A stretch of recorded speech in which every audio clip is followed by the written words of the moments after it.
Welcome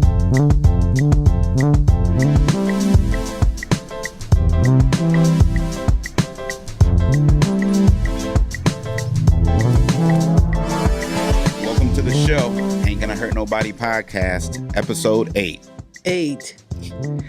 Guys, girls, ladies, gentlemen, today we have a special guest. We keep on giving you guys all these treats, but today is really a special treat. We have somebody all the way in from the left coast. First guest from the west coast. We call it the left coast. That's what us cool kids do, but catch up, It's Joy. like left, right, what the hell?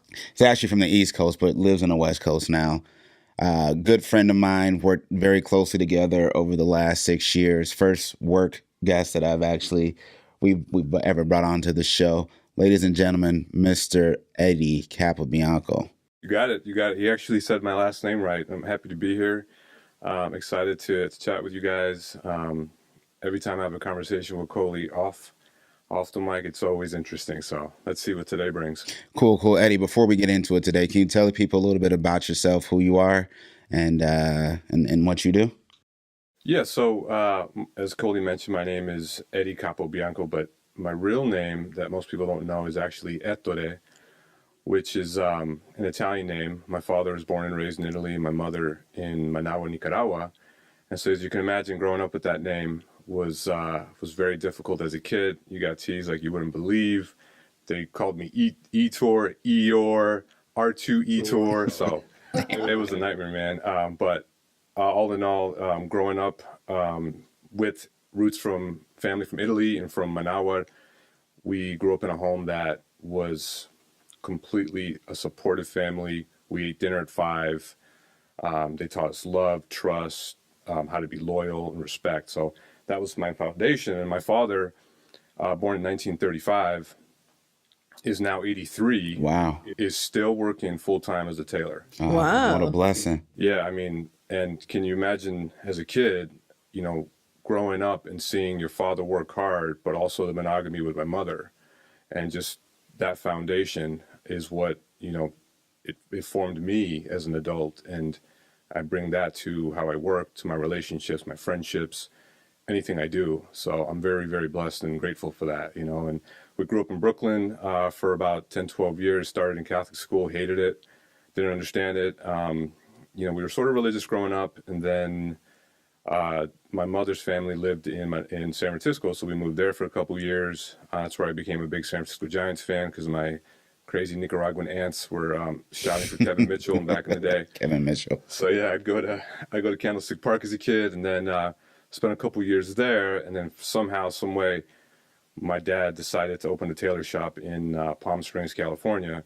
Where, as you can imagine, going from Brooklyn to San Francisco, 2 big cities with public transportation and baseball teams, to a place out in the desert 2 hours east of LA, nothing's there.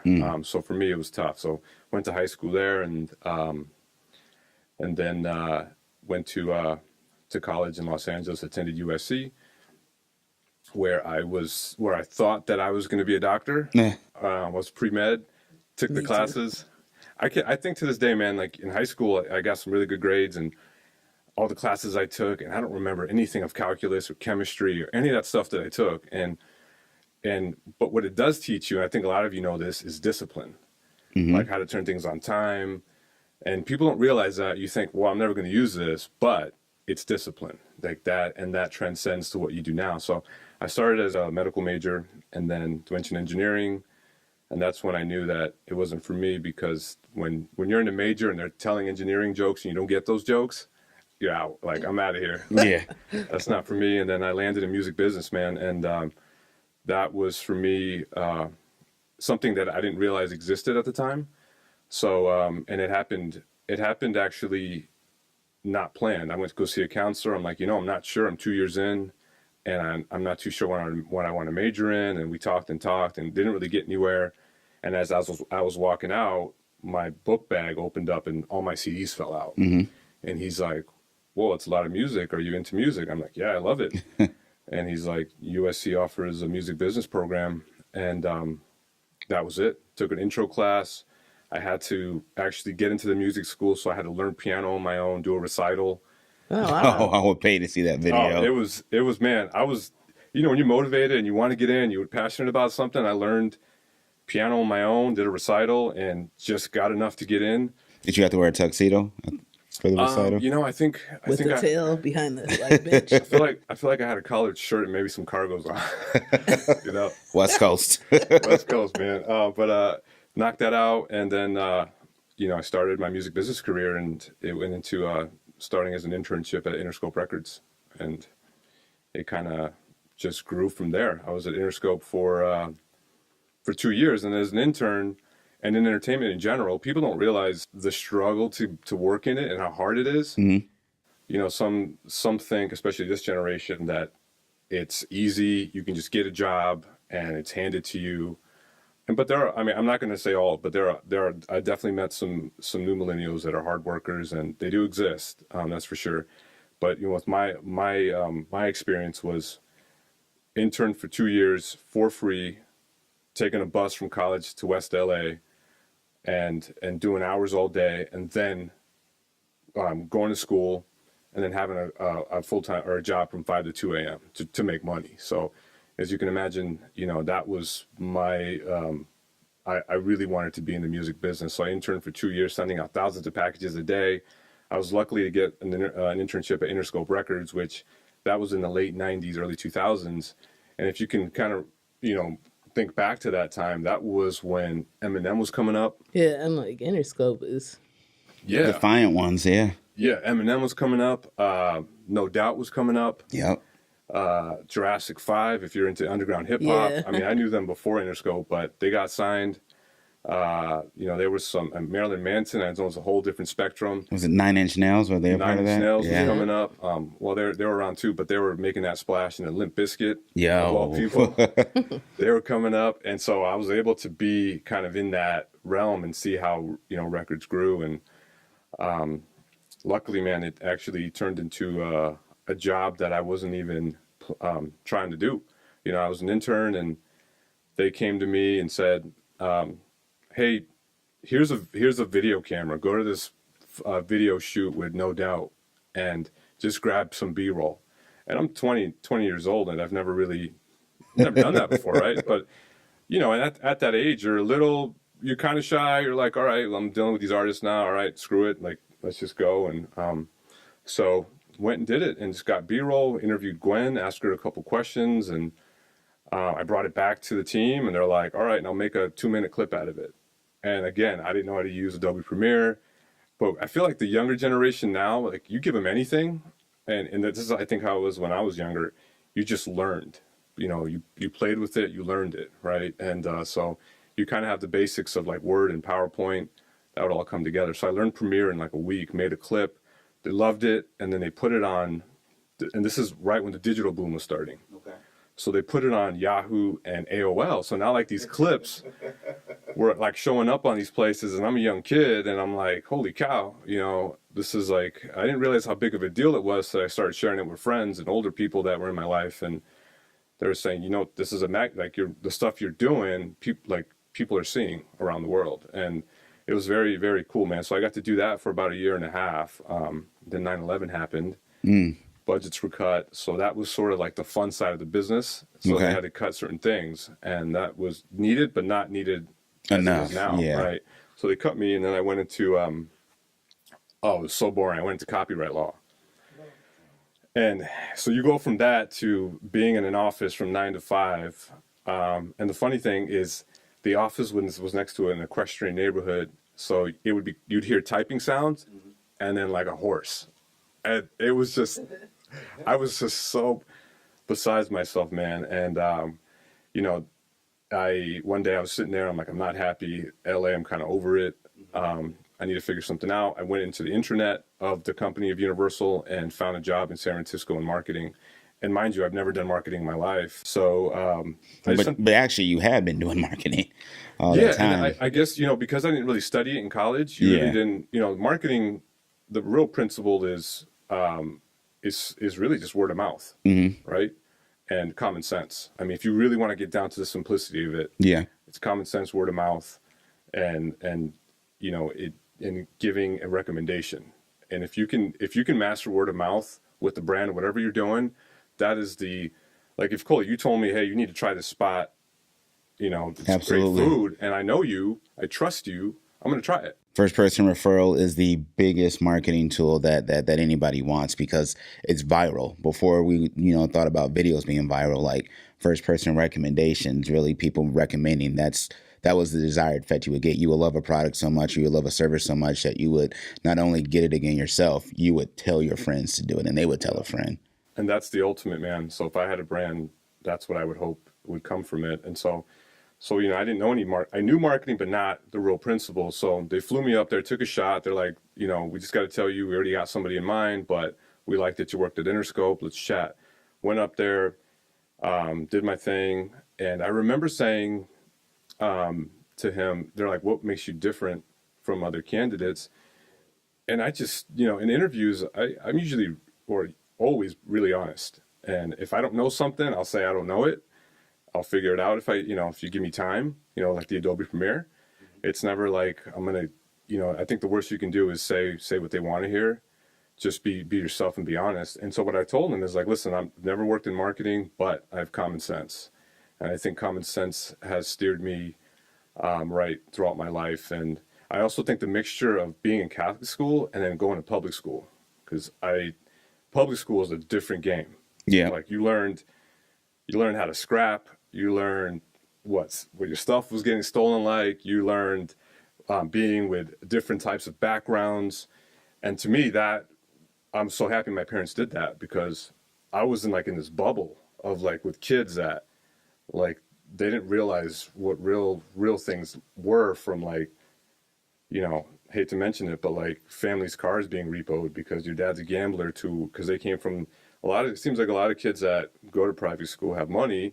I don't want to make that blanket statement, but I mean, that's what it was when I was going to school. And so going to public school, you learned and you got to meet kids of all things. And that's what has shaped me. So when I got to that interview, common sense was big, and they gave me a shot. They hired me.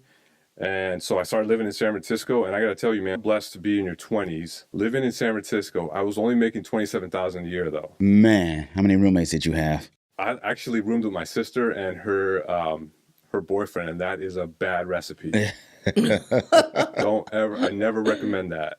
Not cool. When you're close with your sister, you love her, and you got another person in the mix that she loves, and you kind of see that the relationship's not working. You just want to defend her, but you can't get in the middle. Exactly. Well, we got in the middle, so. But anyway, I ended up in San Francisco throughout my 20s, and my job, man, it was unbelievable for me. I look back, and I'm blessed that my job was basically anytime a new music or a new album came out, and I was under Universal Music Group, forgot to mention that, but when I was at Universal, so you would work with different label groups from Interscope to Geffen A&M, Island Def Jam, Motown. So I worked all genres, classical to soul, to jazz, to hip hop, to rock, to just the craziest things. And my job was to go to different music stores when they existed, like Tower Records and Rasputin Records. It's an indie store up in the Bay. I think only one or two are left. Amoeba Records. And I just took marketing, promotional materials, build displays, brought them to new music, and talked about the record. And that was my job, to drive all around the Bay Area in my 20s. And I got to go to shows on top of it. So, and I got to go to shows, meet the artist, and, understand just the whole side of marketing and what it means to build a record and how to get the word, and to understand that when the streets talk, your record's hot. So it starts from that. And then it just morphed to me being an artist development representative, where I would manage artists marketing for the Western region of the U.S. Mm-hmm. And that was another blessing. Same with Universal, got promoted to that. And that's where I got to see some of the most amazing shows. I look back, I remember sitting in this conference room, because we talk about new music, and they bring the music in, they play it. And I listen to the song, and I'm like, holy cow. And this was one of the first listens to ever that is played in the U.S. And we're sitting there, and I'm thinking, this is amazing. Who is this person? And it happened to be Amy Winehouse. Oh, wow. Yeah, man. Wow. So just listen to that was chills. And I remember it was a rainy night in San Francisco, and I had 30 tickets to her show. and I couldn't get anyone to go because no one knew who she was. And that was one of the tough parts of being in marketing and music. You had to like sway people to come out to check it out, like managers from retail stores to like radio people to brands to whatever, because you wanted to, you know, get that word out. So I ended up only giving away 6 tickets, and the rest were in my pocket. And as you guys know, Amy was an unbelievable force. Never got to see her live. Yeah. I'm grateful to this day, man. Like, she was amazing. She had the Dap Kings with her.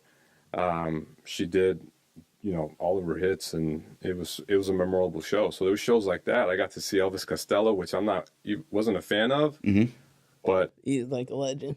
yeah, when you see like musicianship like that, you can really just appreciate that. Then I got to see shows with Marilyn Manson, which I wasn't a fan of that genre, but I became a fan because of his set design. So I think what was great about that job is actually seeing different things. And as time went, man, the music business changed, as you can imagine, from the late 90s to now. Yep. And ladies and gentlemen, that's going to be what we're going to get into for today's show, the change and the evolution of the music business. And who better than to talk about this than Eddie, just based on what he's told us thus far. And we're still in the 2000s. We haven't even hit 2010 yet. Yeah, so it's changed, and as time went, and we'll talk about the difference of times, but my job was not needed because of the changes in the music business, the volatile environment. So it went from like 30 people in the San Francisco office to just me and like maybe 2 sales reps. Yeah, it was wild, and it was tough because I became friends with so many close people, and it's your peers, it's your family. So you know, I got offered when it was my time to get cut. You're just waiting for that time, and you didn't want to be cut because you had the best job in music, and you're hanging out and meeting artists, and you know, you're young. And they came to me and they said, Eddie, we're going to have to cut your job in San Francisco, but we will offer you a position in Los Angeles. And I don't know, listeners, or if you guys ever been to the Bay Area, but it's unique. And it's a place where it's a melting pot. They fight for everyone, no matter what you look like, no matter your religion, no matter your sexual orientation. If you support the bugs, if you want to support the trees, they fight. And it's a passionate city. I'm a big Giants fan. You know, everything for me was there, and my family and friends. So I didn't want to leave, and I just said, I'll only go to LA, which I didn't want to go to, man, if you give me a 2-year agreement, because I at least guaranteed me 2 years of having a job. And although they thought about it, it didn't happen. So we parted ways since the late 90s in 2010. So I was there for a while. Okay. And then, you know, at that time, you're young, and some people freak out. I mean, obviously, it's a big deal, right? You lose your job. It's like a career. You're like, holy cow, I've been here my whole life. It's like being in a relationship with someone for 10 plus years. That's all you know. You're comfortable. That's the business you know. And now you got to start over. So I collected myself, and luckily I had some good mentors around me. I just took time and I traveled, and, you know, got my unemployment, got my severance. I said, all right, I'm going to travel. I've been working for the last 10 years, and I went to Europe and hung out and got to see other things, learned about new cultures, different foods and music scene out there, and came back, collected myself, and landed. And I knew at the time that where I need to be is digital, and in the digital arm. And so I landed with InGrooves, which is Universal's digital arm. Okay. Which was great because Universal is the #1 distributor in the world. Still in San Fran or? In San Francisco, because if you think about the Bay, man, like if you blow up the Bay, there goes Instagram, there goes Twitter, there goes Facebook, there goes Google, there goes Apple. Like, it's a hub, right? And that's all you hear about. And like when you're actually in the city, you hear it's almost like every other word is Apple or Google, right? And yeah. So I knew that I was in the right spot for the digital age. So that's when I started working at InGrooves, and I started managing their Spotify for them, Apple Music, Google Music. And this was like 2011, 2010. That's where they were coming up and not there yet, where Spotify is today, right? Correct. And then it morphed into me kind of doing partnerships for different artists, brand partnerships. And this pushes me to 2012. I was reaching out to different brands. And I saw a position for New Era that was opened it was like a global consumer manager position. And I back in my mind, I'm thinking, I'm not interested in that. You know, I'm more on the music side, but I feel like if I reach out and try an angle, maybe it'll morph into something. And so I brought them 3 artists in 2012 because that we were working at In Grooves: Macklemore, Mac Miller, and Kendrick Lamar. So imagine those 3 in 2012, and now we're in 2018, right? Yeah. So I brought them, go on this interview, I mentioned these, and I'm like, these guys want to do collaborations. And at the time, New Era was like it wasn't a priority because obviously New Era is rooted in sport. That was their focus. And they existed in entertainment and the culture, but it was going back to the word of mouth marketing. Correct. And that's another reason why I wanted to join New Era, because I worked growing up as a kid playing ball, and I knew the quality and I knew the brand without seeing any ads, any billboards. If you played sports and you knew the game and you knew that Ricky Henderson wore it and Ken Griffey and Barry Bonds, like some of my heroes, I wanted to wear it, right? So, and the same transcended with artists, right? With that they wore it. So long story short, I got the interview with this guy named Wayne Best, and he believed in me, and he's like, screw this global job, this global consumer job. Let's build New Era Music out of that. And that was 2012. And, since then it's been 6 years that I've been there. And, I'm proud of what we've done since. He actually ended up leaving within a year. And I got to be honest, I was pretty mad about that, because he was a visionary. I thought he was very, very smart, and I loved his vision. And I signed on because of him. Gotcha. Oh, and I forgot to mention that I had to move back to Southern Cal for this job. Yeah. Which I didn't want to do. And it was in Orange County. Orange County is beautiful. Yeah. I mean, you think about Laguna, Newport, Huntington Beach. It's beautiful beaches of California, but it's stale. It's cookie cutter places. There's no culture. I mean, it's so different from San Francisco, from Chicago, from even LA. It's a different world. But Absolutely. I thought, I'm going to try it because here's my shot to work in sports and music, 2 things I love. And so we built it. And since 2012, Wayne ended up leaving. I was pretty bummed, but we got the brand into the Grammys. We got the brand into Coachella, into Lollapalooza this weekend. Yeah. We got the brand working with developing artists, starting relationships with artists that are developing. And, that's a testament to the relationships that, you bring in from your last job with people you've known. Like, one of the first calls I made was Cuddy. I remember that. And I'm like, Cuddy wears that Cleveland hat, and it's a New Era hat. Why don't we do something more? And in 2013, we did a Cuddy collab, which almost didn't happen because it was, it was tough, because if you think about New Era is rooted in sports. So you had to, I'm here, but who's this new guy coming in, starting all this noise and bringing all these artists?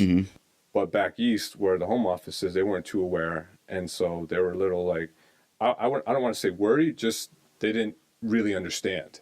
So it was a battle. I had to almost, re-educate, this is why we need to do it. And so the Cuddy thing almost didn't come out. And not, well, maybe for that reason, but also for Cuddy himself. He took a year. Yes. It was an unreal process because he's so creative.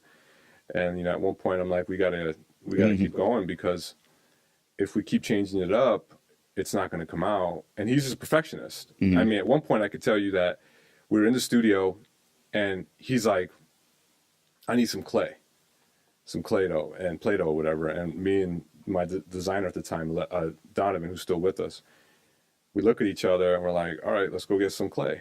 So we go get some clay, we bring it, and Cuddy's like a madman working, and he's making this logo, and he spells out Indicud in it. And it's got he finishes it out, and he looks at us, and he's like, what do you think? And I'm like, that looks cool. And I'm like, well, what do you think? And he's like, well, I want this exact logo with the exact ridges and the exact thickness on a hat. See this ridge right here and this shape, it has to be just like that, or it's not going to work. And then I want it covered in leather. And we're sitting there and what do you say, right? You're just like, no, we can't do that. And we're like, all right, we'll try it. And then on the way home, me and Don were like, well, how are we going to do this? Well, Dee preserved it, put it in this special case, sent it to the factory. He killed this tech pack. Our tech packs are what cap designs go on. Okay. And and the factory knocked it out and made it. And I got to show you the tech pack one day. It's unreal. It's so detailed. But he ended up passing on that one after all that. And we still just went with some really nice embroidery. We launched it, and the proud moment was that when that came out, that was the first collab to ever shut down the New Era site. It brought so much traffic. I remember.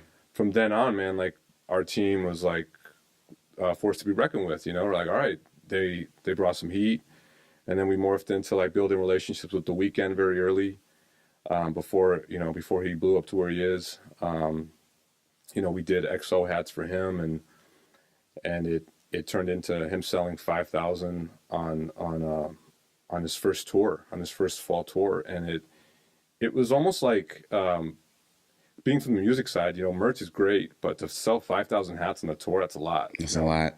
And they were blown away too, and so that turned into an amazing relationship, and we grew. And then ever since that, you know, everything that we've done at New Era, from the stuff from the iconic Chance 3 hat to all the Rock Nation paper plane stuff to the stuff with Daft Punk to some, I mean, hitters to even like up and comers, like guys that you know, the people on my team, one notably, her name is Jessie May, and she's a fan of music. She loves music. And this podcast, by the way. She loves this podcast. She loves this podcast too. And like to work in entertainment, you really got to love the music, and you got to understand the culture, and you know, you really have to understand.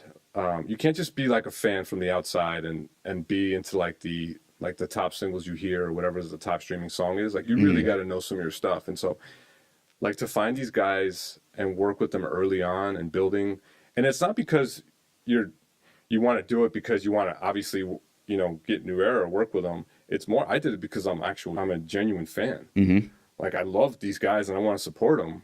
And luckily I think in every job or people you deal with, if you're a good person and you're honest and you're respectful, and you really make a genuine relationship, and it's not about business. And that's what we do. That's how we kind of connected, you know. Absolutely. It's complete being genuine. And so, you know, to this day, we've grown with some amazing artists, and we've got some great friends, and we've gotten New Era into places that they've never been, and pretty proud of it, you know. And people don't really understand the hustle it takes, the super serving and dealing with managers and dealing with artists and how they change in a dime. And, you know, you have a project, you put on a date that you want it to come out, you send an email and you don't hear back till 6 weeks later. Yes. And like, you have to understand, you can't take that to heart because they're busy. They're touring. It's like, they're not, you think they're looking, I'm like, I'm not responding to that. It's more like their managers in front of them. They got, you know, a show to do. They got interviews. So it's a tough business, man. But, you know, when you start working with some of these folks and it pans out and you see what happens. And I think one of the coolest thing that we did at this brand was, you know, working with Chance, as I mentioned. I remember meeting Chance at a show. Okay. And I used to listen to his mixtapes, and I for something about him, he was just so likable, you know, and his music was great. And so reached out, he was wearing a Sox hat, and I'm like, man, we love you. So, and I love your stuff. And if you ever want New Era stuff, let us know. So he introduced me to his guy, Pat, and Pat and I developed a relationship. And I thought one day, and I'm telling you, man, like this is another story where I had to like fight with the brand, because I'm like, I want to work on this collaboration with this kid named Chance and the White Sox. And then going to the MLB team, and they're like, well, who's this kid? Correct. Like, White Sox are the White Sox. You know, that logo is iconic. Who's this kid? And, you know, at the time, I'm just like, you know, sometimes you question yourself. You're like, am I doing the right thing? But then I thought about my love for music and my experience. And I'm not saying like I have the golden ear of what is going to trend and stuff, but I believed in his music. And so because I'm going to believe in it, I'm going to push it. So I believed in it, and I said, it's going to go. This kid is likable. He owns his area. Let's try it. And as you can imagine, we did these 3 White Sox hats. And the thing is, I did this completely different. I gave them complete creative control. I'm just like, here's a budget for a video, make something happen, and here's the stuff you got to focus on. And if you guys Google Chance the Rapper White Sox New Era, you can see the video, and it's like one of the most epic videos we've ever done to date. And the music is really dope. Yep. I mean, what Chance does and the White Sox loved him because he had access to the actual field, and so the video was really dope. That came out dope. And then the day of, I'll never forget this day. I flew to Chicago. And guys, I'm from Cali. I'm wearing shorts right now. It's all I wear year round. So I have a farmer's tan. I remember that day. Yeah, and so I'm not dressed for the winter because I don't have clothes like that. But I come to Chicago, opening day, and it's snowing. And I'm like, snowing in April, like, what is up, you know? And Opening day 2015, to be exact. I remember. you show up, and the Sox were like, there's a line out the door before the game even started for these Chance hats. And as you can imagine, as soon as we opened the doors, we also launched globally. Everything sold out within an hour. And to me, I knew it was going to go, but I didn't realize to that effect. And another thing we did too is when I was talking to Pat and Chance, I'm like, how do you want to market this? Mm-hmm. Do you want to work with a media outlet like a Hype Beast or the go-tos or whatever? And they're like, no, we want to share it. We're going to push the news. Like, we don't need media. Like, we got ourselves. And that was like a whole different way of thinking for me. And I'm like, I'm thinking about it too. Like, if some of my guys I follow put something out, Yeah. then I would listen or I would follow, versus a media outlet sometimes, right? So he did it, and like everyone picked it up, the story. And you know what? I think that's when people say do it for the culture, that's, to me, that's a personification of that. Like, there's a moment of time when you realize that as an artist, what you're doing, like, holy shit, this is big for me, but this is also big for any kid who was, at open mics, who's gone to these ciphers or whatever. Like, this is big for everybody else as well. So it's on me to get this message out. It's on me to make this successful, because I'm opening doors that might not be open otherwise. And I think when people talk about doing it for the culture and understanding the importance of doing something like this, like the artist wants this to be successful. They're not trying to be difficult to be difficult. They want this to be successful because their name is on it. And if it goes like the way it did for Chance, it works out great for everybody. But they have to have that passion as well. And they know what it means for everybody. And people want to rally behind someone who has good news happening for them. Like, and I think that's what Chance has been able to do, that not a lot of other artists have been able to do in such a way. Like, people root for him and they want him to be successful just because of who he is, his energy and his essence. Because in the few times that I've met him has been in non-work context. Like, you would never know. I don't think he even knows I work for New Era. But every time I've ever met him, he's made eye contact, shook my hand, said, hey, nice to meet you, nice to see you, or whatever. Had no idea that he doesn't know I work for the company. But it's like, he just has that energy and aura about himself, because that's just how he is. Is it safe to say that's how Chicago people are? No. Mm-mm. Oh, okay. No. I would like to say that's the way Chicago people are. We got people in the studio right now who don't talk to me outside of these walls. So we work through all of that. We work through all of that. So I'm kidding. I feel like in Chicago, for me, it's I feel it's any place, but I feel especially Chicago, like, people are very opportunistic and pragmatic. If they know you have something that they need or might want or might need you down the line, they'll be very friendly. I feel if they don't see that utility, unless you have like a friendship above what you're kind of do business wise, I feel like it's hard to make those inroads, in my opinion. And I could be completely wrong, and my perspective might be a little different, being fortunate enough to work for a major brand who does pretty cool sport and music stuff. But I feel like a lot of people here are here for utility, not so much genuine friendliness. But that you could say that anywhere. I think that's true, yeah. And how you really know is like how the relationship goes. If it's all about what can you do for me, then If it's more about how's your family, then all right, you care. So yeah, I agree. So, it's kind of crazy with that, with hearing your story. One of the interesting things that a lot of our listeners might not know, but Joy is definitely the biggest music head in our family. She was the one. It's really her love of music and putting me on game in college is how I started to fall in love with her back in the 2000s. No, and she laughs about it, but one of the first things, she was like one of the first people to like make me like sit and listen to Outkast. This is right around the time St. Conia, so I knew all of their big hits, but I had never actually listened to a CD cover to cover before because I didn't have the money for the CD, and she had the CDs. She put me on Outkast. Her and my homie James, like a lot of the Black Star stuff, like they were really hard on that.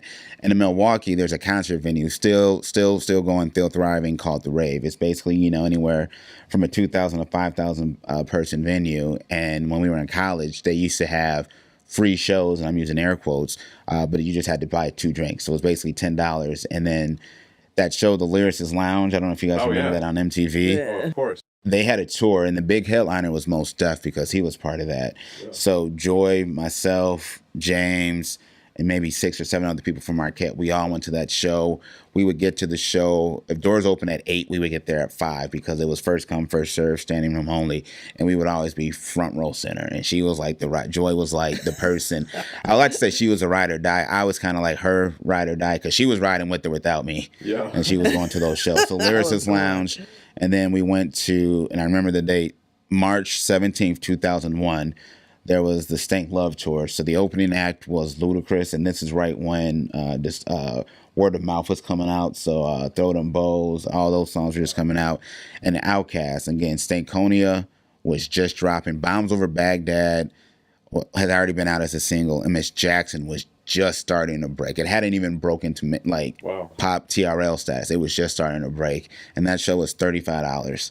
And we were front row center. We got there at 5. We didn't leave till midnight, and we were on our feet the entire time, just jamming. None of us used the bathroom or anything, but so like music was a big reason that our relationship kind of came together. Going to shows is still like one of the things we do as a family. She definitely, kind of drives that, more and more.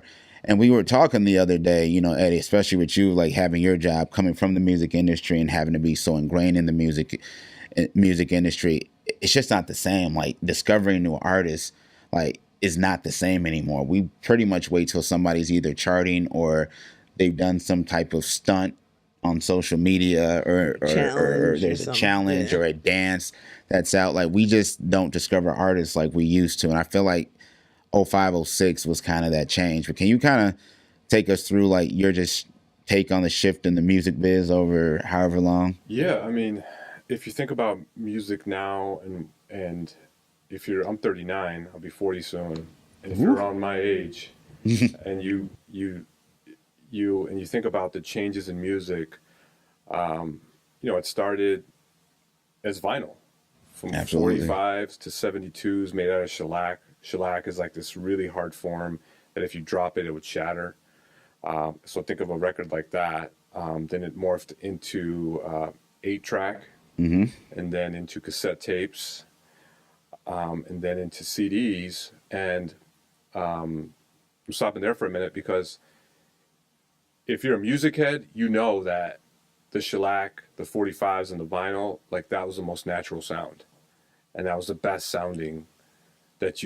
When I was so into music, I wanted a vinyl version because I knew it was going to sound like the cracks and the instruments.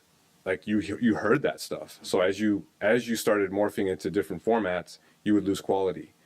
So that's the thing that sort of sucked for me. But a lot of people don't notice that. But going back, it went from cassette to CD. Mm-hmm. Right, we were on that for a minute, and then it morphed into MP3. Remember that MP3, the little MP3s, to downloads. Right, when we went through the whole Napster age of the stealing of music. Sharing the music. Man, I gotta tell you, I get so upset when people tell me about taking music, because I used to run a record label and I managed 16 artists, global artists, and the amount of hustle and work they put into a record, like they couldn't pay their electric bill because they had to master a record. Mm-hmm. And if people really understand the hustle and the art that it takes to do that, and the time and the sacrifice, I don't think you'd want to steal music. And so being that guy and understanding and trying to tell my peers, like, man, like, just pay the dollar. Like, you don't know, like, how much time you, like, even, like, think about, like, some of the amazing paintings out there, like Warhol, or even some of the Banksy stuff, it's like it takes time. And the same with music, there's a process. And so once that age, I hated that age and of the stealing, because I knew what it went, what the amount of work went into music. So it went from MP3s to downloads to streaming now. Yeah. Right? So now there's no tangible. And to discover music is completely different. And I'm a little bummed that some of like your son Chance, right? Mm-hmm. He may have that experience. I don't know how many music shops exist in Chicago now, but when I have kids or if I have kids, I'm going to take them to Amoeba, because the experience of actually walking into a record shop and talking to someone about music is one of its kind. And that's how you learn, and that's how I learned, and that's how you learned about different genres and things. And so obviously that shift, and how people discover obviously is from streaming, like the whole Pandora age, which I don't really like Pandora. Play a song you like and it plays like songs, but you do discover, I'm not going to lie, I did discover new things out of that. That's for sure. I just prefer like on demand because I want to hear what I want to hear. Right. But how people are discovering is via these platforms of streaming, but also some of the artists that I follow, I love when they share what they're listening to, because to me that's so interesting, because now you have like a professional like sharing their expertise, or they're sharing what they like, right? And so I get music through that.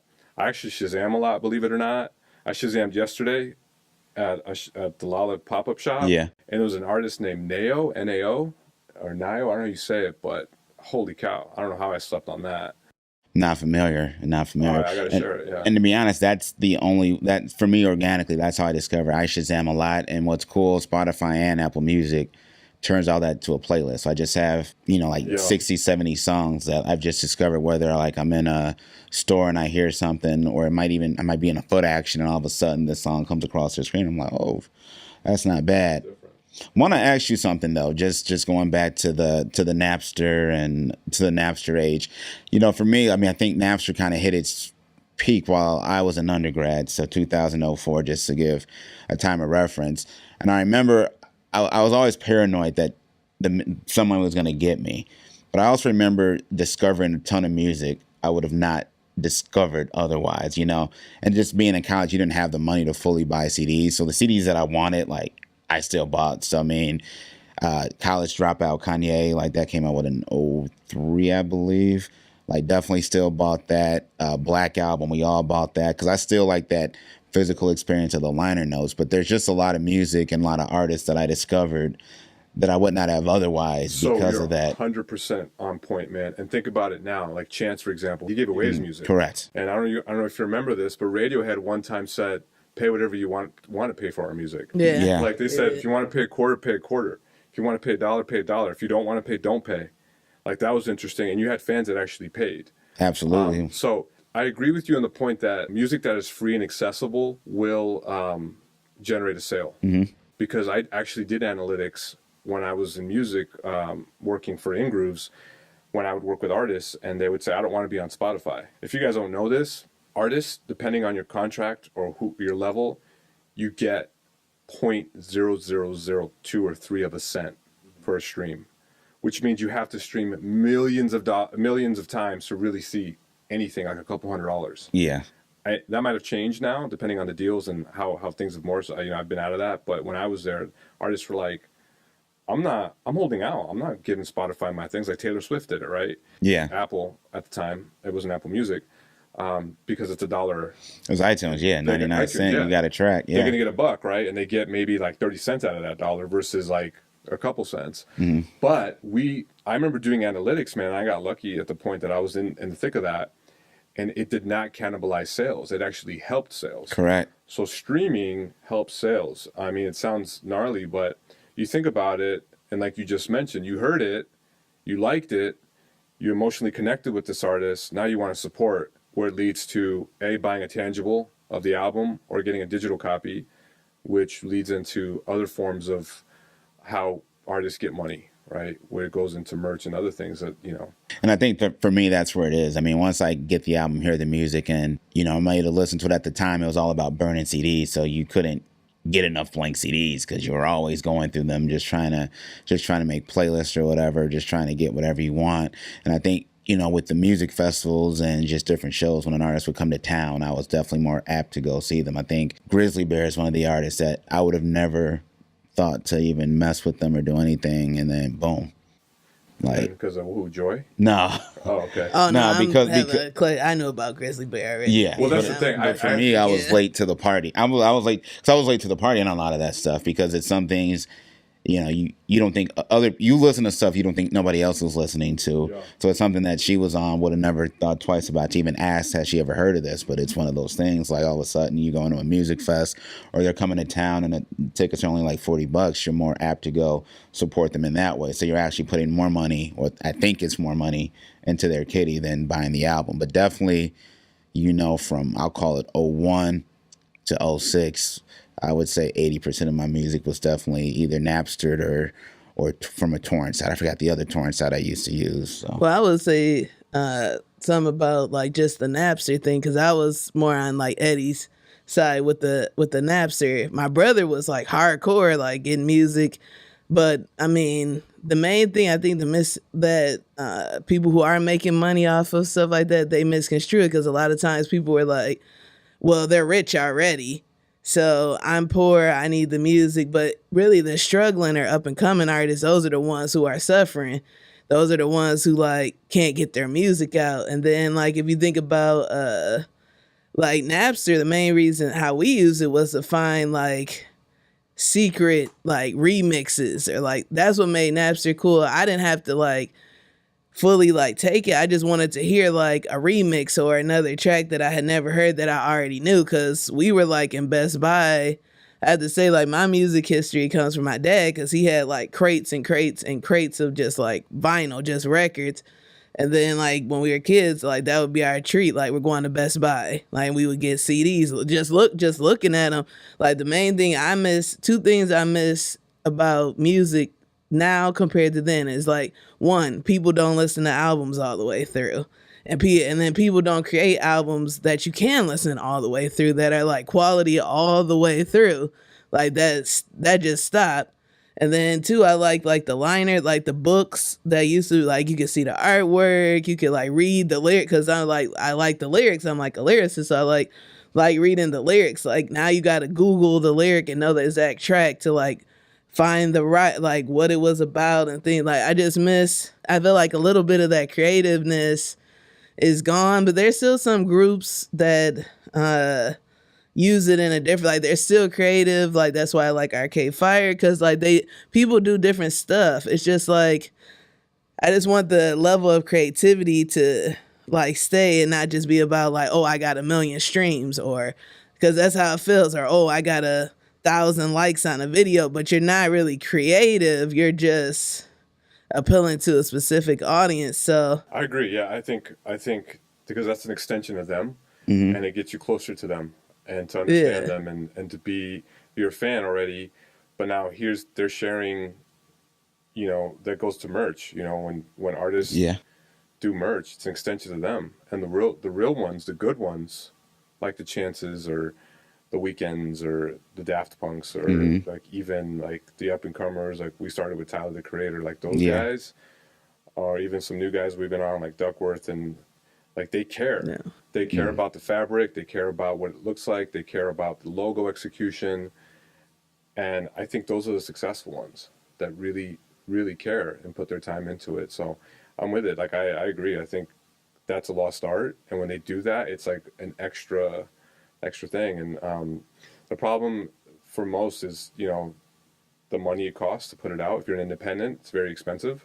To put out an album, or well, to put out just like a double disc record with all that stuff inside, because you got to print it, right?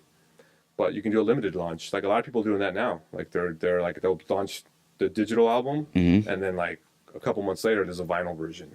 Gotcha. It's got like a jacket and like a lithograph in it and some things on it. So I think there's a method to the madness, right? So you put it out digitally, you make that money for it, and then you use some of that money to create the next part, right? Unless we can get into like how artists make money these days, right? That's really what I wanted to dive into this show, because I think, you know, your experience starting in the music business in the late 90s, early 2000s to where it is now, how artists made money. And then you spoke about how your first job in San Fran dried up, and it sounds like it's a combination of obviously 9/11, but just the way people started to consume their music more and more. I'm not sure if Napster directly Oh yeah, that was definitely put a big thing in it, and it's kind of the people like you know, who worked in the marketing, who people didn't think about, right? I think Metallica took on the face of like, who are you to stream our music? And I think nobody wanted to hear it because you guys are Metallica. You guys have done everything. You tour. You guys make millions of dollars. Why are you concerned if I get this album? Why are you going after these, you know, these little guys who get your music? But it's definitely much bigger, and I think being older, being on the business side of the world, I see it much differently. But can you kind of take us through like how when you started, how an artist makes money, to how they make money now? Yeah. So believe it or not, I think so. Like, you know, that mindset that you said, oh, you're Metallica, you sold millions of records, and you know, getting a digital download sales or selling tangibles, that's actually probably the least amount of money that you're going to generate from that part. If I was a new artist today, right, if I decided to be an artist, luckily we're in an age that you have the tools in front of you that are free. Okay. So if I was an artist today, I would, first of all, it's the music, man. It's almost like a restaurant. If the food's good, it's going to sell. People are going to talk about it. You got to have dope music. That's got to be your craft. You got to own that, right? First, you have to have that product. But once you do, how an artist generates income today is downloads increase, you know, you make money, but what it really is touring. Touring is a huge deal to artists. So if you can get on a tour as an opener, at least get out there and get your feet wet. And then we go into merch sales. Merch is a big one because most likely you'll get 80% of that, 90% of that from the venues if you have a cool deal with the venues. And then one of the biggest ones is licensing. If you can get your track on a Citibank commercial, yeah, I was gonna say Toyota. Yeah. like Toyota, first of all, they got the money. They're gonna drop 40-50K on you, just to license it, and that they'll bat the eye. They don't really care, right? But the amount of marketing they put behind it, and I discovered music through commercials, believe it or not. Shazam, Shazam and stuff, absolutely. Yeah, so if you can, first of all, you got to put out good music, but you also got to own your area. You got to make a splash. You got to own your market. You got to grow your following on digital, right? On social media. You got to grow your SoundCloud. You have to get the fans, because the fans speak for you. They share. Like, you can tell me about someone when I leave and I'll listen to. Okay. Right. Joy can tell me something and I'll listen to it. Right. We'll go back to that word of mouth. So you own your area. You put out good music, but then you focus on touring and merch and licensing. And those are the three big ones to stay alive. And, you know, you think about artists, they put out that first record and it's really dope and it's great, right? What's a sophomore record going to be? Right. So it's that's another tough one. But, you know, if you can really get those things with licensing and merch and touring, you know, that's how you stay alive. Because there's artists that tour 300 days out of the year, and they continue to tour because they get paid. Yeah, you get to see the world and tour, and you get your music out there. So I think that is a real big one. You know, you gotta go out there and do that. There was a movie, I don't know if you guys have ever seen, called Searching for Sugar Man. It's a great documentary. It's about this guy from Detroit who... Oh, I did see that. I know what you're talking. It's a black dude? No. He's I think he's like a white Indian guy. I'm not sure. But it's basically a guy that worked construction in Detroit, and he made a record just for fun. Nothing came of it. He had like a small apartment, just living average, whatever. Some dude from South Africa came to visit Detroit, heard the music, took the album back with him to South Africa, played it for some folks. Well, it grew so immensely that he became like an Elvis Presley in South Africa. But people thought he wasn't alive, but he was a hit there. And like all of a sudden, this dude is like what Bieber is here, or what, you know, to fans, and how big, right? He's like that in South Africa. And as the documentary goes, finally his daughter was online or whatever, and she caught wind of it, and it's like, my father's alive. And so he flew to South Africa and did one of the biggest shows of ever. Yeah, and just imagine, like, he had no idea that his music was trending out there. So it's crazy sometimes when you put music and you never know what will happen. Yeah. So so you're saying right now the big ways to make money is touring, merch, So yeah, getting your licensing. music licensed by like we license tracks. All the time. You All know, the so time. that's So, important. so if you think about like 98, what would you say those three ways were to make money? 1998. I said getting a record deal because the advances were so big. Okay. You remember TLC when they got that huge advance and they had to go bankrupt? Yeah. So if you guys don't know how that works, basically, let's say I'm an artist. I work out a deal where like they give me 5 million signing bonus. That 5 million though, you get it. You get to buy your house or whatever you want with it. Mm-hmm. But you owe that to the label. It's not yours. And how you pay it back is you recoup it by the album sales. So what happened with TLC is they got a nice signing bonus, but the album didn't sell enough to cover the money they Even got. as big as they were? Even as big as they were, and they had to go bankrupt. So that was kind of some of the downfalls of. So if you will rework your deal, and there's some of those rare deals where like you don't have to recoup, like I just a straight signing bonus. Mm-hmm. I think those still exist, depending. I think, you know, Chance was in a bidding war with some of the artists, but, and you know, if you hear Chance interviews, he says it's hard. It's not easy to be an independent. Yeah. It's a lot of work. So in '98, you know, getting signed was a big one. Okay. And radio's another radio. one. Radio was a huge one. If you can get a single on there, back in the day with payola. If you guys don't know what payola is basically on the side paying to get spins, and spins is actual how many times your song is played on the air. Yeah. If you get 100 spins a week, whatever it was, you know, I might be off on the numbers now, but that was an indicator for us too. Like that was in when records were going to blow is all about when the radio, because radio had such an influence. But now there's so many ways to hear music. So '98, man, get a record deal, get on the radio, have a hit single. Think about the Eminem equation. Okay. Eminem even talks about it. He's like, so I gave Interscope what they wanted. I gave them those hit singles that I thought were radio.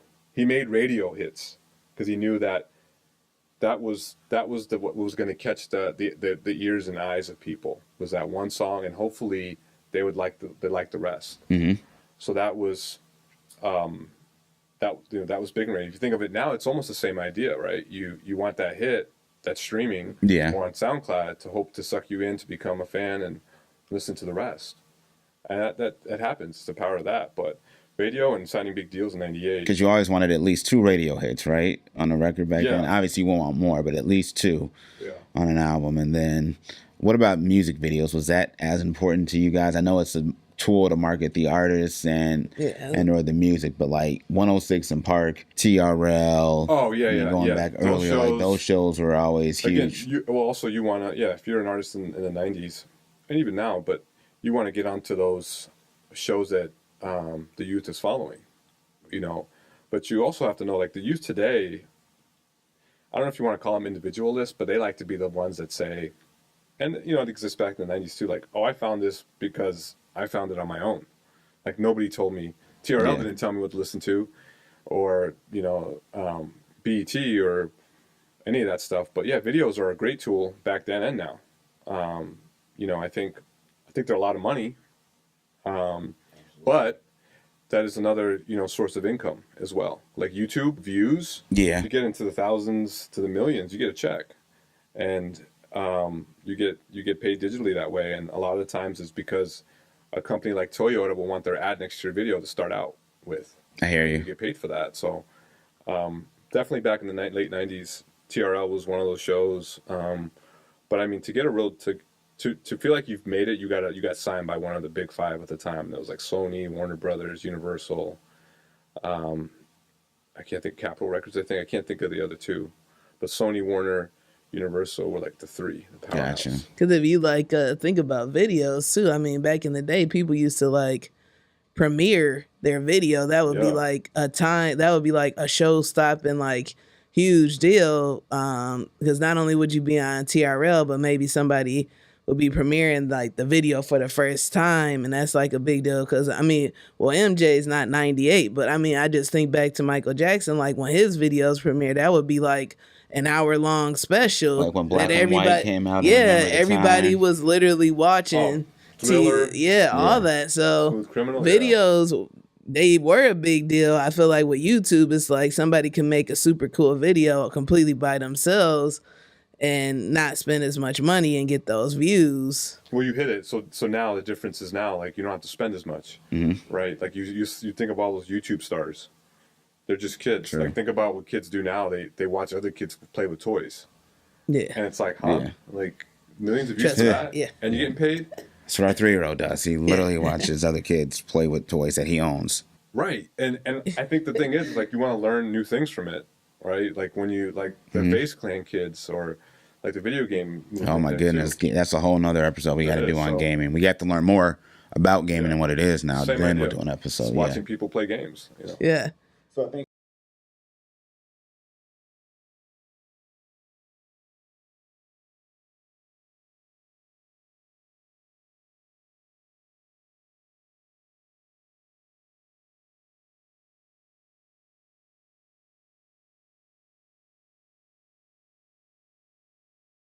Yeah.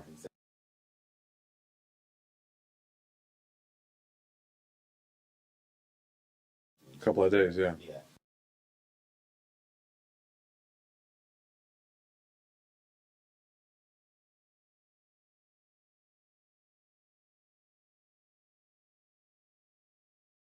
Right. So festivals, I think, to an artist's career are really important because you have a fan, you have a consumer that comes in that most likely likes a certain kind of genre, but because you're there performing, there's a chance for you to sway them to become a fan too, right? And I think a good example of that is me. I'm very hip hop heavy, but I do love alternative music and I like indie music a lot too. But I remember walking to other sets and I'd hear a band and I'm like, that sounds so good. And I'd stop and all of a sudden I'm a Churches fan. All of a sudden I discovered Beach House. Gotcha. Right. And like I think the festival market is just so unique because there's your chance to gain new fans that you may not have. And it's also very influential too because some attract people from globally, from around the world. And you know, going back to if I was an artist today, I would, and this is funny, but some of the two things that we did, I used to run a record label, I forgot to mention that, but I did. The things we really wanted was when we got a new artist was we wanted to get the free track of the week on Apple Music, on Apple, remember that on iTunes? Yeah. That was big because you got to market there. And we were cool with the week of it given away for free because maybe we can gain new fans. That was a big one. So we really wanted that. And Apple was like very selective. Getting a Pitchfork review, believe it or not. Yeah, that's still a big deal. Yeah. Yeah. But then also getting that rating. You're like, crap, what are they going to rate us? Because that can kill us. Yeah. And you know, it's like some artists actually lash back at that. Like, who are you to tell me what my music is supposed to be and what the rating is? Some back out. But a lot of people follow Pitchfork. So Pitchfork was a big one. And then Coachella. Gotcha. How do we get to perform at Coachella? And I remember like sending emails and like trying to work with them and how do I get my artists on this? And they were so selective. What artists were you at your level? What artists were you repping? So it was an independent record label. If you're into independent hip hop back in the 90s into the 2000s, you might know these guys, but it started out as Soul Sides, and the main artists were this world-renowned DJ named DJ Shadow, who's still pretty big. Yeah, I know DJ Shadow. And then off that label was Blackalicious, which was Gift of Gab and Chief XL, which they were signed to Geffen. They were part of that Lyricist Lounge movement, Ruckus Records. They had some hits. They were part of that culture movement. They were part of the Jurassic 5 days, if you remember that. And Saul then Williams, yeah. Latyrix, which was two guys named Lyrics Born Latif, and as they went on, they turned into Quantum Projects. And when I met them, I was a fan. I kid you not, I was a fan in high school, college, and I remember in college when I was a music business major, I thought to myself, I hope one day I could run Soulside's Quantum, and it happened.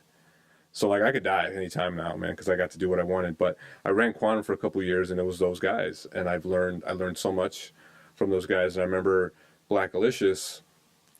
If you haven't heard Black Alicious, you have to. It's like the Roots. Mm-hmm. You know, they're soulful. It's mindful music.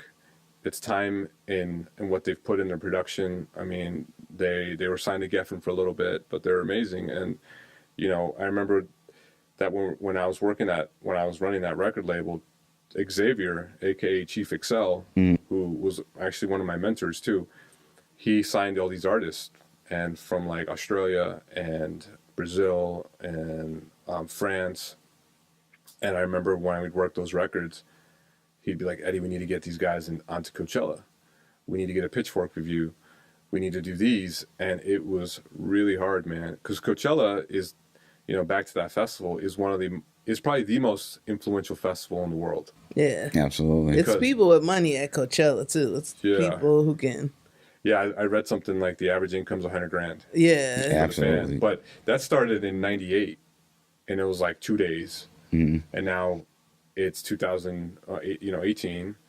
They skipped a year, and they've been on since, and now it's 2 days. It's 6 days over 2 weekends, and it attracts a global audience. To this day, it's still one of the most influential.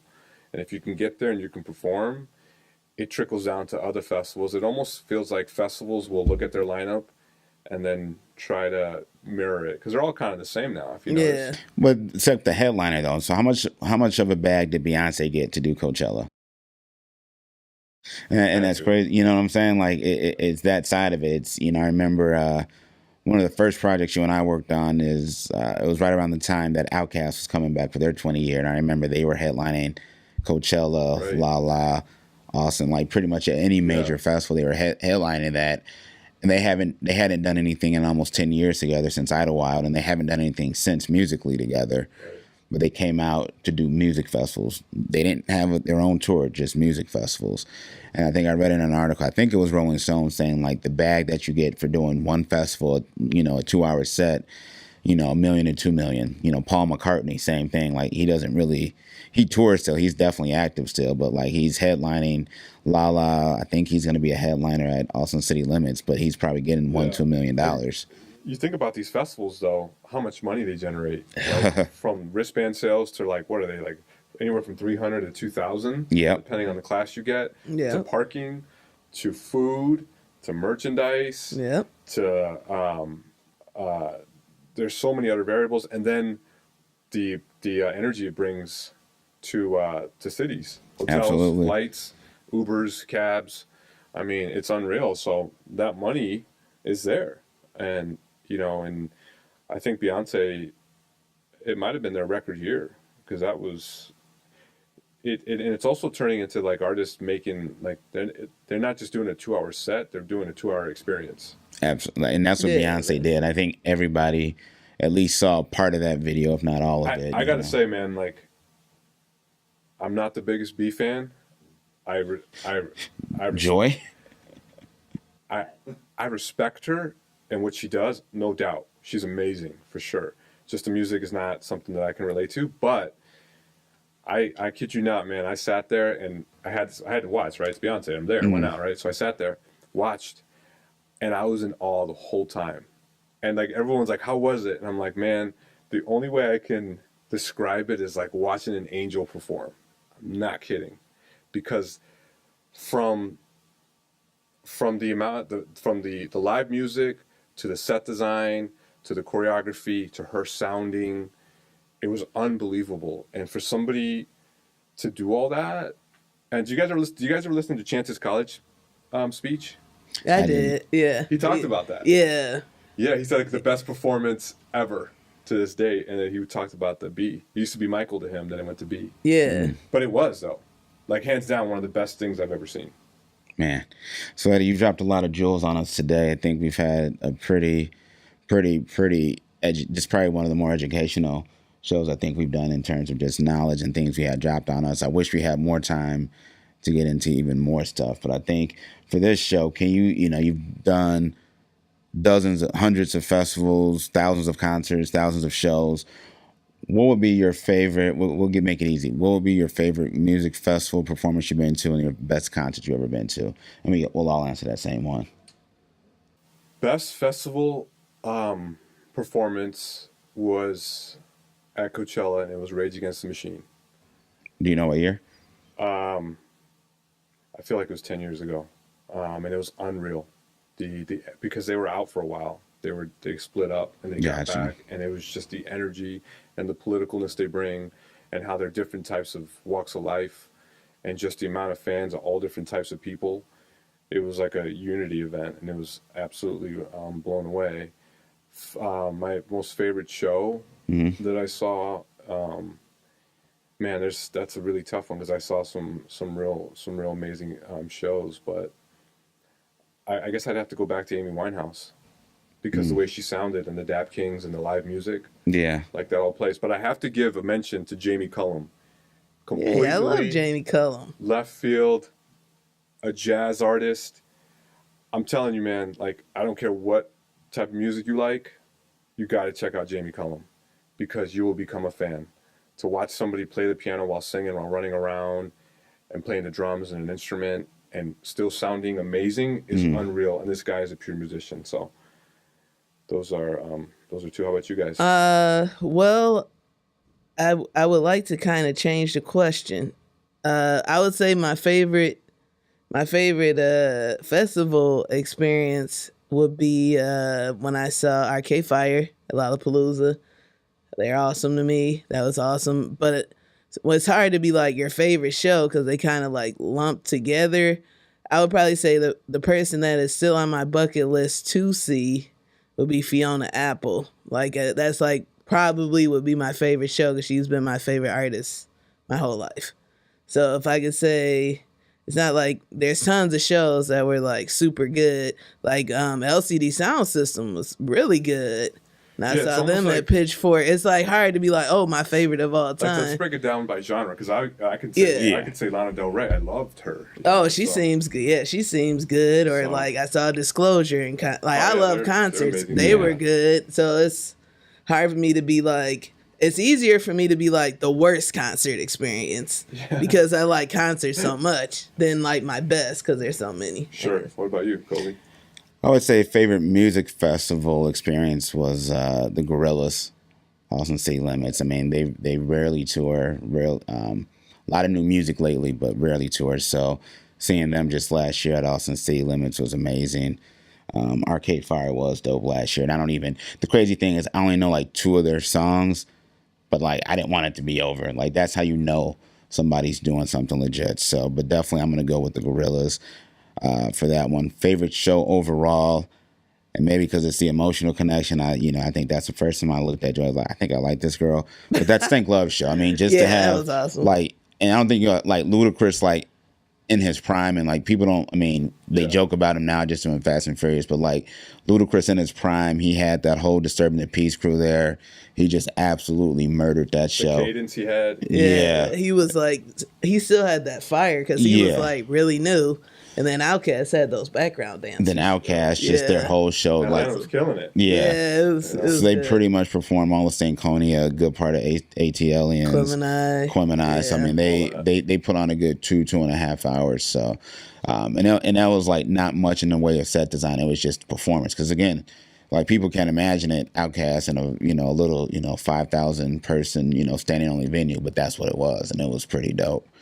So, real quick, can I ask you guys a question? Absolutely. Oh, we love it. We love it. Ask the question. All right. What was your first show you ever went to? So let's start with Joy.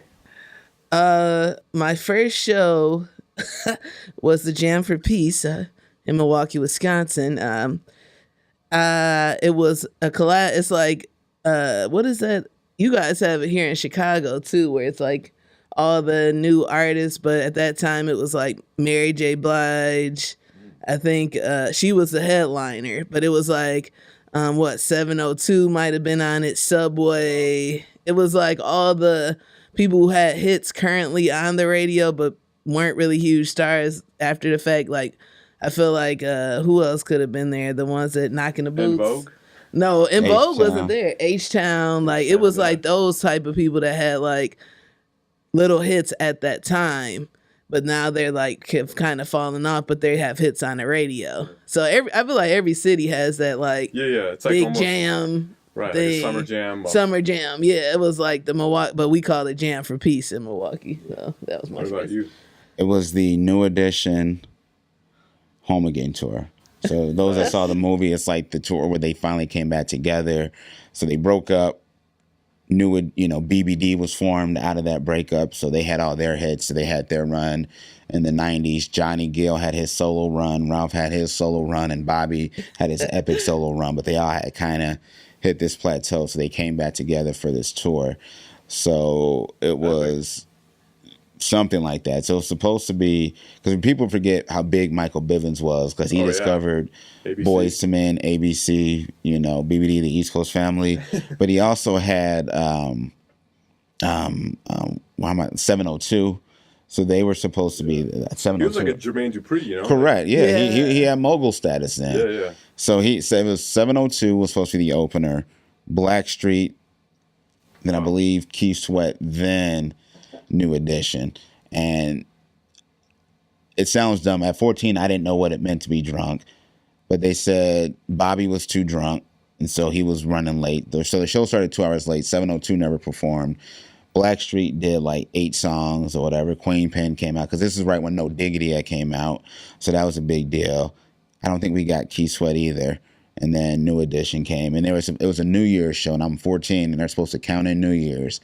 And it was like 2:00, and like they were so late. 2 in the morning. 2 in the morning. Wow. So the venue was supposed to shut down. Somehow they kept it open, because they're like, they can't just shut it down now. You got people waiting to see New Edition. So they did the show, but when you see their documentary, you see how much of a shit show it actually was, and it showed like as a viewer. So yeah. Sounds like 2 fun shows. Yeah. Yeah, I was like with my aunt. I was like 12. She was like, "We're gonna get you backstage," and I literally looked like I was 10. Did you get backstage? Definitely not. Oh, she could have, because she was like grown. Right, Yeah. right. I'll tell you mine real quick. I was 15. I'll never forget it. It was the Too Legit to Quit tour. Oh, Hammer. But no, the openers though the best. Started with TLC. Nice. Left Eye. Oh, remember wow. they came out with Power Wheels. They had that. Yeah.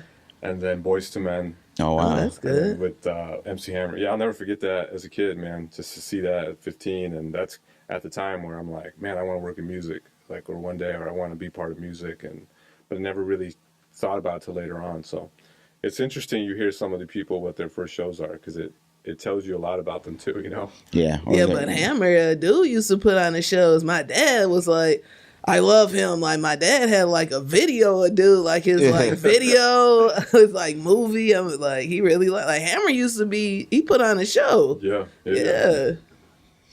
Man. Well, So, can we at least say the worst shows? yeah. I'm intrigued to know, like, somebody you were really looking forward to seeing and they just sucked. Mine will be quick. I'm really into underground hip hop and that type of music and independent indie stuff. I just love it. And to me, it just sounds really good because they put a lot of time into it. But there's a guy named Dan the Automator, and Dan did an album with Del, the Funky Homo Sapien, called Deltron 2020, which is still a classic. I mean, it is. If you're a hip hop head, you know that record. But Automator, I really wanted to see him because he's dope. He's a producer, he's a DJ, and he, kid you not, it was like all these people were there to see him. He's sitting in front of the turntables, and all he did was just switch out the record and just kind of put his like elbow up with his hand on his chin until the next song went over, and then switched it again. No energy, nothing. And I'm like, this is like my uncle up there, like swapping out records. So it was very disappointing. I'm still a fan, but Yeah. When you want to see them live and it doesn't come through. I'm still thinking of mine. Oh, I would say, well, I have two. One when I was younger, like the Lyricist Lounge tour actually was my worst experience because I was like a hardcore fan and I like had the volume 1 and all that, like the CD and all that.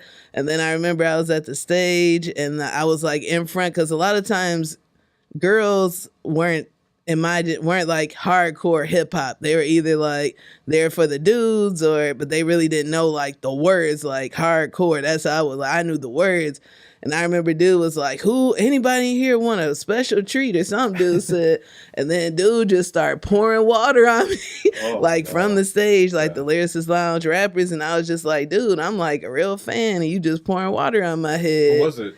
I don't remember what I feel like. Right? No, it was none of the actual rappers. That's what made it worse. It was like it wasn't like Master Fool or any of those or Wordsworth. Like, dang, like I'm a fan. And then Mos Def did come out, but then he was on that verge of doing like The Rock, and I was just like, damn. Yeah. He did like a 20-minute version of Miss Fat Booty, but it was like a rock version. It was like, yo, what's happening right here?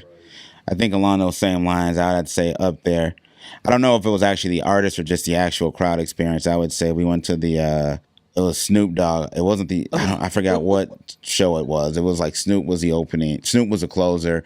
This is right around the time where he had Uncle Junebug traveling with him. Wow. And all those shows. I can't remember. I think the East Siders, he was trying to break the East Siders. They were there. Because the East Siders had a couple of hits, so they were there. I don't think the Dog Pound was there. It was no Dads and Corrupts. It was the East Siders. They were there. And I actually liked them. They were good, but it was just for me, between the lateness, the contact high, and then we got into a fight with a deaf guy. Like, I think that made the concert experience a little rough. So, yeah. On that note, I think we can wrap up this show with a quick things we wish we would have known. Okay, cool. Here. So, Joy, you want to kick us off? Well, I would say things that I wish I would have known is that just because, like, you're not the only one who, like, gets into certain music. Just because, like, you might be the only one at your high school that, well, I would say the only black girl, because a lot of the black people didn't know, like, who Fiona Apple was, who Jewel was, who, like, all the random music, like, I used to listen to Rez, like, and they would just be like, what the hell? Like, what's wrong with you? Or, like, I could go on and on, but I think the main thing I wish I would have known is, like, you're not the only one. Keep enjoying the music. Don't feel bad about it. And just find somebody who knows it. Like, who cares who it is? Just, like, getting a group of people that know it. Because now, with the help of the internet, you can find, like, Afro punk. Like, that wasn't around when I was in high school. That's probably, like, the genre I would have kind of, like, fit into. But it was people always like that. So, just something I wish I would have known is you're not the only one. If you like it, you like it, and keep it moving. That's it. Interesting enough, what you're saying about people kind of judging you about your music tastes or whatever. So what I wish I would have known was back in school, just if I had a kid now, I would tell him everything that's going on in school is not going to matter. Because we put so much pressure on ourselves to fit in, whether it's whatever you're into, whatever it's the popular kids, to the whole, like, those whole groups. When I think back, it almost makes me a little sick how much value you put into it and how much it took most of your time, and it deterred some of your decisions on not trying things because you thought you weren't this, you weren't that, and once you're out, you're out. And it's almost like you built a whole new identity for you in college because nobody knows you, whereas in high school, you were treated a certain way because you didn't have, like, back when I was in high school, like a MLB jersey. Yeah. Couldn't afford that. Or you didn't have, like, the latest sneakers or whatever. And I would just tell my kid, like, none of that matters. Even the friends you have, I know they're your friends now, but you'll never see a lot of them again. And so I wish I had known that none of that was a big deal. It was really just, going to school, doing your thing, and being kind, and that's all it was. And permanent records do not exist. So when you heard that from, like, teachers, all that's going on your permanent record doesn't exist. So don't say that. I'm a teacher, damn it. Yeah, I'm sorry. What am I gonna say now? Oh no. Your kids don't care. Yeah, they definitely. Yeah, I don't care. They'll be upset. Like, really, after all the shit I did, badass kids. I'm getting old. I wish I would have known, and I think I've said this before, but the older you get, the smallest tweak or whatever can turn into something big. I fell playing softball about a year ago. So, you're in high school, you fall, you just get up. You probably forget that you've fallen, other than your clothes are dirty. I fell about a year ago, and my knees still hurt. I started physical therapy about 2 months ago after, I tripped on after legging out an infield single, no big deal. And I'm still going through physical therapy, but I waited. I should have just got on it right away. So things I wish I would have known. Once you get past 35, hold your stretches at least 30 seconds. And then if something is tweaked and it doesn't get better after 2 weeks, you probably need to see a professional. Don't bullshit around. Like, do not bullshit around. Especially you got insurance. It just costs me more because now I'm in physical therapy probably for 4 months, and that's a $25 copay every time. And I have insurance, so get your shit checked out. So everybody, that was episode number 8. Got a little different format in for you, but we like the information, we like the story, and we like the knowledge and the jewels drop. So Eddie, thank you so much for coming in, thank you. Joining us on this on your latest trip to Chicago. We really appreciate what you did for us today and what you do for us. I love Chicago. I love the food, the energy. I love your guys' marriage. Thank you. Thank you. I think, man, because I already, really loved Coley. Or love Coley, and when I met Joy, I'm like, that's like a different person, and it goes back to when she was telling me her music taste. I'm like, wow, like this girl's fire. Yeah. She likes some eclectic things, and I love things like that. And I think you guys are great together. So happy to be here. Thank you. Thank you.